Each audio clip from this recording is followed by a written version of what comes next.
Around here, them guns get the last word. Welcome back to the channel, everyone. Today we have a spicy topic to talk about. Nee and Arslan Ash had a bit of a heated debate, I would say, on Twitter. And I just want to break it down and talk about some of these tweets because Nee went off. Nee literally went off, and he was popping off. I don't know what it is about seeing two of the best Tekken players in the world argue on Twitter, but it is very entertaining. But I also think there was some good things to take away from what was said from Arslan Ash and Nee back and forth discussion. So it all starts off when Arslan Ash posts one picture. He posts a picture from the Kumite tournament. This picture is a picture of Nee versus JDCR. Nee landslides JDCR 3-0. Now, to be fair, in the Kumite tournament, there was a lot of 3-0s being handed out. I don't know what it was about the Kumite tournament, but a lot of the fights were one-sided and a lot of the fights ended in 3-0. Not just this Nee versus JDCR battle. But Arslan Ash takes a screenshot. He puts two circles, one over Nee, one over JDCR, and he captions the tweet: character loyalty in Tekken 7.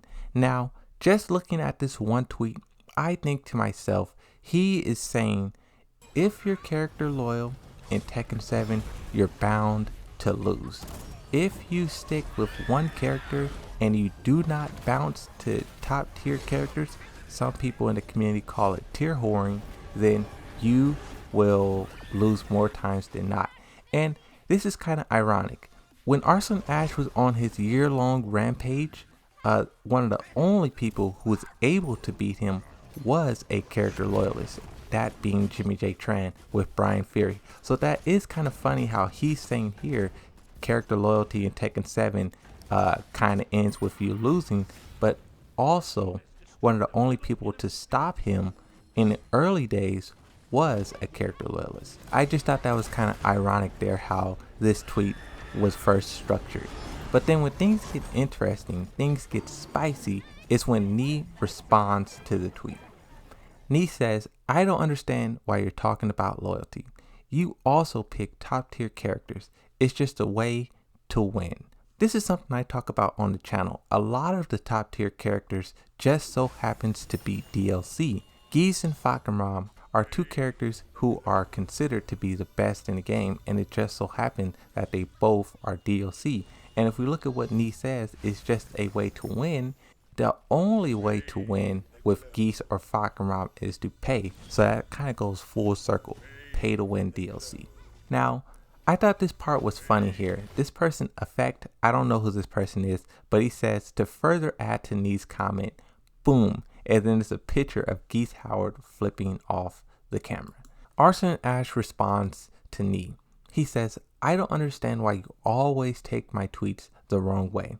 I simply meant to say that if JDCR were to pick a stronger character, then the results would have been different. And yes, you're right. The same thing applies to me. This tweet here is interesting because he's saying if JDCR picked another character other than Armor King, let's say if he picked Fakamram or Geese Howard or whichever top tier character you want to put in there, Arslan Ash is saying that the results would have been different. Now, I don't know if he means it would have been like a 3-2 or if JDCR would have just won it outright, but Nee did not like that response from Arslan Ash. He says, the player who did well then wins. It has nothing to do with loyalty. And why do you say loyalty? Strong characters don't always bring victory. I'm just playing a character that I want to play. Now, let's play devil's advocate real quick. The first part here where he's saying it has nothing to do with character loyalty, that kind of goes back to the Jimmy J Tran. One of the only people to stop Arslan Ash was a character loyalist. Now, let's play devil advocates the other way. Nee is saying he's playing a character that he wants to play. Geese Howard is that character. People consider him one of the best characters, the best character in the game. Number one. I think Nee even put Geese Howard in top 5. So saying you're just playing the character you just want to play and then you go pick Geese Howard, that's kind of like I don't know. After that, Nee responds to himself again. He says, how do you know if JDCR picked a top character, the results would be different? You disrespect me and I misunderstood. That's funny. Now this is just the beginning of Nee popping off. Nee, in between this tweet and when Arslan Ash responded, Nee sent out a fury of tweets just at random people who were tweeting at him. And I want to read some of these because some of these are hilarious. So someone said, that's what Arslan Ash was implying. JDCR got destroyed for being loyal to his character. Nee says, I mean, the player who is better wins, and loyalty doesn't matter. You can beat Geese with Armor King or Armor King with Geese. I just won this time. Nobody don't know who will win next time. Someone else responds, when you have two players at the same level like you and JDCR, the stronger character usually wins. Exactly what Arslan Ash is saying. Character loyalty is the reason JDCR lost. Now this is the same logic that I apply to my own videos. I say all the time, I'm a Yoshimitsu main. I say all the time, if someone is equal to my skill and they go up against me and they're using a character like Fakaram or Akuma, Paul Phoenix, they will win. That's just how it works. If two people are equal skill, then it comes down to the better character. Or one person can just be off that day. Those are the two ways to go. Someone will be off or the characters will decide who wins. And in Tekken 7, most of the time it comes down to which character you're playing. So I could see both sides of the argument, but I also think when Nee and JDCR fought in that Kumite tournament, I'm going to say it, JDCR did not look like the JDCR we know. He looked a little bit rusty, I'll say. What? What the? He was trying to do a crouch cancel into a dark uppercut. He fucked it up. That was a mistake. Uh-oh. Uh-oh. Oh! Uh-oh. Oh, shit. Why didn't you break it? He could still do it. 1 second, 1 second. What are you doing? What did he do there? That was a mistake. I think he maybe wanted a running 3 and he got a forward 3. Man, Nee just kicked the shit out of JDCR. Bad. Anakin is another person who looked very rusty in the Kumite tournament. So I do think there's many reasons JDCR lost, not just the character he picked. Nee responds, no, the other day I lost to him. It's just different from time to time. Another response, Nee is so sensitive lately. Arslan didn't even critique him or anything. He only talked about the current state of the game design, and Nee took it upon himself to critique Arslan's loyalty and telling him he only picks top tier characters. Nee responds, I'm not sensitive. Don't blow it out of proportion. Another one, you insulted Main Man a year ago for liking 2D characters. Yeah, I don't like 2D, but I'm doing it to win. But he said bullshit. Nee is a bitch. He's always looking for some beef. Ignore him, my man. Shut the fuck up, fanboy. The next one. You're a pussy picking Geese. Shut up already. I chose Geese, so shut up. Ha ha ha. So stupid. Nee can't beat Arslan in Tekken, so he has to resort to trying to beat him in a Twitter argument. So desperate to get a W, he can win over him. Oh, this FGC toxic. Another one. He didn't mention you, only said character loyalist, which in English means he clearly targeting JDCR for being loyal to Armor King. He didn't say nothing about you. Hey, that means I picked the OP and won, and JDCR lost the game with loyalty. He said if JD chose OP, the results would have been different. He just sarcastic. Now, Arslan Ash responds to all of this. Before we get into his response, I think there is some validation to what Nee is saying, but I also think Nee is a little salty here.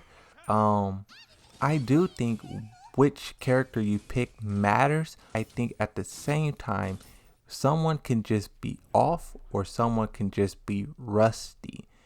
Knee is not known for being rusty. Knee is not known for being off. But JDCR, a lot of times, if you just look at the past tournament over the past 3-4 years, there's a lot of tournaments where JDCR will get landslided, and then there's other tournaments where JDCR will dominate everyone. So JDCR does have these hit and miss tournaments, and I think, like I said, Kumite is just one of them. But Arslan Ash responds. He says, "It's the language barrier. I mean, I meant to say could have been different. I didn't mean any disrespect." Knee's not having it though. He responds, "It's not a language barrier. Do not judge the outcome of the game in terms of loyalty. Wouldn't it be bad if someone rate your game that way? If I have high loyalty, do I lose the game? I don't know why you keep tackle to Korean." I don't know what that last sentence is. That last sentence, it's a little bit lost in the translation, but Knee is obviously not happy with Arslan. He's not happy with how the Kumite tournament went, but I think what it is about is what's important. Character loyalty and top tier characters. This is something I talk a lot about on the channel, and this is something that I think is really the root of the problems when we talk about the balancing. The fact that Geese Howard is still one of the most powerful characters in the game, as well as Akuma and as well as Fakumam. I said it before and I'll say it again. This just shows that the devs is kind of irresponsible. They put these very deadly characters out in the world, and everyone complains, and then they just ignore it. It really is very irresponsible from a developer's standpoint, because you think they would want to sort of mix up the top tier characters and mix up which characters are powerful, which characters are weak. I always compare it to other video games and other competitive games. Other competitive games, they sort of mix around who's the top tier, but Tekken 7 doesn't really do that.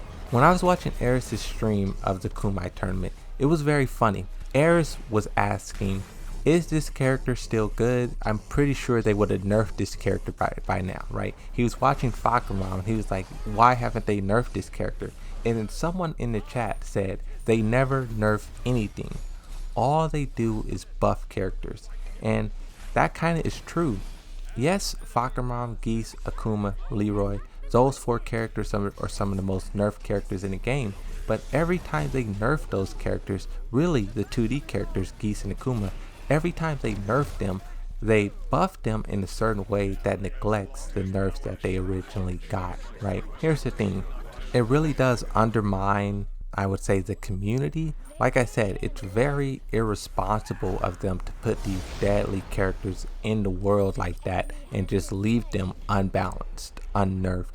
And I could see why, you know, the Tekken community is so sick and tired of 2D characters, and the fact that they haven't balanced them, you can't blame the community. You can't blame them for being upset that this character has been on top of the tier list 5 years.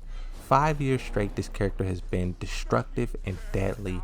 I can't blame people for being tired of it, because it's just like, how's it still a thing? Why is it still a thing?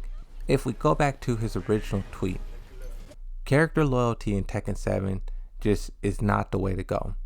If you want to win and if you want to be successful, your best thing to do is to jump from character to character depending on how powerful they are, how high they are on a tier list.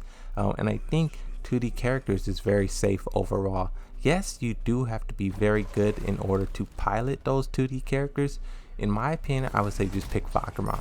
If someone asks me what character should I use in order to win, I would say pick Fakumam, pick Paul Phoenix, pick Claudio, pick Julia, pick Kunimitsu, and pick Lita. Those 6 characters I feel are by far the easiest characters to get wins with. And for different reasons, all of those characters are strong for their own reasons. At the end of the day, this makes their potential meetup next time around that much more interesting. People will remember this.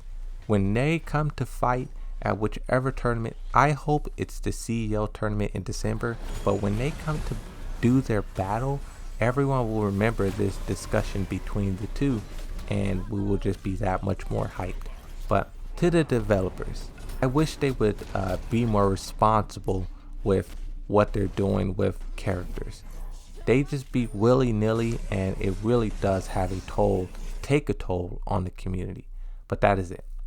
Thanks for watching. I'll see you guys next time. Bye bye.